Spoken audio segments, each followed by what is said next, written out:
জানিয়ে দেব এই মুহূর্তে হাতে পাওয়া সর্বশেষ গুরুত্বপূর্ণ আপডেট বাংলা সংবাদ। শুরুতেই থাকছে সাবেক মন্ত্রী দীপুমণি, জুনায়েদ আহমেদ পলক, সাবেক প্রধানমন্ত্রী শেখ হাসিনার শিল্প ও বিনিয়োগ বিষয়ক উপদেষ্টা সালমান এফ রহমান ও সাবেক পুলিশ প্রধান চৌধুরী আব্দুল আল মামুনের ফের 5 দিনের রিমান্ড মঞ্জুর করেছেন আদালত। এবারে জানাবো তাপসী ইস্যুতে আইনজীবী পান্নাকে সাংবাদিক মুশফিকুল ফজল। ডক্টর ইউনূসের সরকারকে দুর্বল ভাবার কারণ নেই। ছাত্র জনতার আন্দোলনে শহীদ আবু সাঈদকে সন্ত্রাসী বলা এবং অন্তর্বর্তী সরকারের প্রধান উপদেষ্টাকে নিয়ে ফেসবুকে পোস্ট করে আলোচনায় আসেন সদ্য বরখাস্ত হওয়া লালমনিরহাট জেলা প্রশাসনের নির্বাহী ম্যাজিস্ট্রেট তাপসী তাবাচ্ছুম উর্মি। তাপসীকে প্রথমে বদলে এবং পরবর্তীতে বরখাস্ত করার বিষয়টি সহজে মানতে পারেনি আইনজীবী জেডাই খান পান্না। গণমাধ্যমকে ডেকে সাক্ষাৎকার দিয়ে প্রকাশ্যে তাপসীর পক্ষ নিয়েছেন তিনি। জানাবো 6 জেলায় 60 কিলোমিটার বেগে ঝড় হতে পারে বজ্রবৃষ্টি।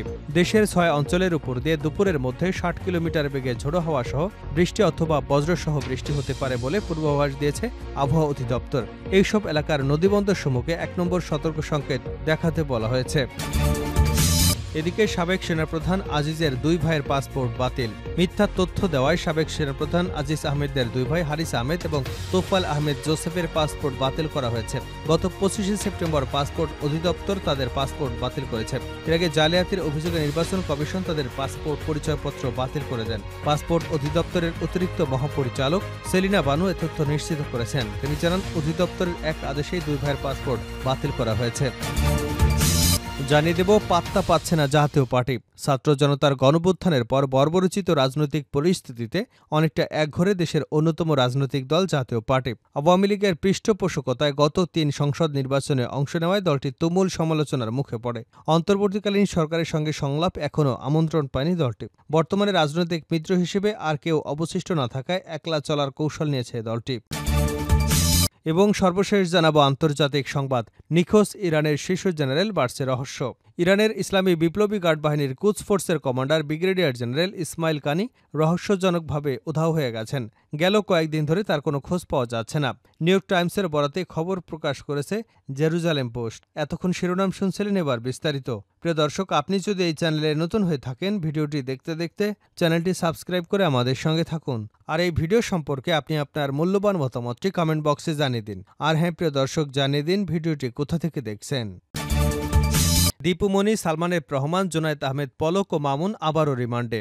সাবেক মন্ত্রী দীপুমণি, জুনায়েদ আহমেদ পলক, সাবেক প্রধানমন্ত্রী শেখ হাসিনার শিল্প ও বিনিয়োগ বিষয়ক উপদেষ্টা সালমান এফ রহমান ও সাবেক পুলিশ প্রধান চৌধুরী আব্দুল আল মামুনের ফের 5 দিনের রিমান্ড মঞ্জুর করেছেন আদালত। যাত্রাবাড়ী থানায় দায়েরকৃত হত্যা মামলায় তাদের রিমান্ড মঞ্জুর করা হয়েছে। মঙ্গলবার ঢাকার চিফ মেট্রোপলিটন ম্যাজিস্ট্রেটের একটি আদালত এ আদেশ দিয়েছেন। এছাড়া যাত্রাবাড়ী থানার আলাদা হত্যা মামলায় ঢাকা মহানগরের গোয়েন্দা পুলিশের লালবাগ বিভাগের সাবেক পুলিশ কমিশনার মশিউর রহমান, সাবেক পুলিশ প্রধান চৌধুরী আব্দুল আল মামুনের 4 দিনের রিমান্ড মঞ্জুর করেছেন আদালত। ডক্টর ইউনূসের সরকারকে দুর্বল ভাবার কারণ নেই। ছাত্র জনতার আন্দোলনে শহীদ আবু সাঈদকে সন্ত্রাসী বলা এবং অন্তর্বর্তী সরকারের প্রধান উপদেষ্টাকে নিয়ে ফেসবুকে পোস্ট করে আলোচনায় আসেন সদ্য বরখাস্ত হওয়া লালমনিরহাট জেলা প্রশাসনের নির্বাহী ম্যাজিস্ট্রেট তাপসী তাবাচ্ছুম উর্মি। তাপসীকে প্রথমে বদলি এবং পরবর্তীতে বরখাস্ত করার বিষয়টি সহজে মানতে পারেনি আইনজীবী জেডাই খান পান্না। গণমাধ্যমকে ডেকে সাক্ষাৎকার দিয়ে প্রকাশ্যে তাপসীর পক্ষ নেন তিনি। এবার বিষয়টি নিয়ে ফেসবুকে পোস্ট করেছেন সাংবাদিক মুশফিকুল ফজল আনসারি। তিনি বলেছেন, তাবাসুম উর্মি যদি ভারতে আশ্রিত বিচ্ছিন্নতাবাদী পলাতক স্বৈরাচারীর গর্বিত উত্তরাধিকারিণী হতে চায় হোক, কিন্তু গণপ্রজাতন্ত্রের কর্মচারী হয়ে ম্যাজিস্ট্রেটের আসনে বসে সরকার পতনের হুঙ্কার দেবে, এটা সহ্য করা যায় না। ওই সরকারি কর্মকর্তা ছাত্র জনতার বিপ্লব এবং বিপ্লবের মহানায়ক আবু সাঈদকে সন্ত্রাসী বলে আখ্যা দিয়েছেন। আইনজীবী পান্নাকে উদ্দেশ্য করে তিনি লেখেন, খবর দেখলাম অ্যাডভোকেট জেডাই খান পান্না তার জন্যে দরদি হয়েছেন। আমার জানতে চাওয়া, উকিল সাহেব যদি জানতে পারেন তার চেম্বারে কেউ একজন তাকে বিচারাঙ্গন থেকে সরিয়ে দিতে তৎপরতা শুরু করেছেন, তবে তিনি কি ব্যবস্থা নেবেন? তাকে কি অবিলীলায় তা করতে দেবেন? শোনেন, তবে সরকার প্রধান প্রফেসর ডক্টর ইউনূসের উদারতাকে দুর্বল মনে করবেন না এবং এই সরকারকে দুর্বল ভাবার কোনো কারণ নেই। আর সরকারের দায়িত্বরতদের বলি, ফ্যাসিস্টদের প্রতি বিন্দুমাত্র কোনো সহানুভূতি প্রদর্শন নয়, নিরপেক্ষতা নামে কেউ যাতে খুনিদের পক্ষাবলম্বন বা পুনর্বাসনের চেষ্টা না করেন, বাকিটা আর পাবলিক করতে চায় না। 6 জেলায় 60 কিলোমিটার বেগে ঝড় হতে পারে বজ্রবৃষ্টি। দেশের 6 অঞ্চলের উপর দিয়ে দুপুরের মধ্যে 60 কিলোমিটার বেগে ঝোড়ো হাওয়া সহ বৃষ্টি অথবা বজ্রসহ বৃষ্টি হতে পারে বলে পূর্বাভাস দিয়েছে আবহাওয়া অফিস। তাই এসব এলাকার নদীবন্দরসমূহকে 1 নম্বর সতর্ক সংকেত দেখাতে বলা হয়েছে। আবহাওয়াবিদ হাফিজুর রহমান স্বাক্ষরিত বিজ্ঞপ্তিতে বলা হয়েছে, রাজশাহী, পাবনা, বগুড়া, টাঙ্গাইল, ময়মনসিংহ এবং সিলেট অঞ্চলের উপর দিয়ে দক্ষিণ অথবা দক্ষিণ-পশ্চিম দিক থেকে ঘন্টায় ৪৫ থেকে ৬০ কিলোমিটার বেগে অস্থায়ীভাবে দমকা অথবা ঝোড়ো হাওয়া বয়ে যেতে পারে। সেই সঙ্গে বৃষ্টি অথবা বজ্রসহ বৃষ্টি হতে পারে। এসব এলাকার নদীবন্দরসমূহকে ১ নম্বর সতর্ক সংকেত দেখাতে বলা হয়েছে। এদিকে সবশেষ ৭২ ঘন্টার আবহাওয়ার পূর্বাভাসে বলা হয়েছে, মৌসুমি বায়ুর অক্ষের বর্ধিতাংশ বিহার, পশ্চিমবঙ্গ, বাংলাদেশের মধ্যাঞ্চল হয়ে আসাম পর্যন্ত বিস্তৃত রয়েছে। মৌসুমি বায়ু বাংলাদেশের উপর মোটামুটি সক্রিয় এবং উত্তর বঙ্গোপসাগরের মাঝামাঝি অবস্থানে রয়েছে।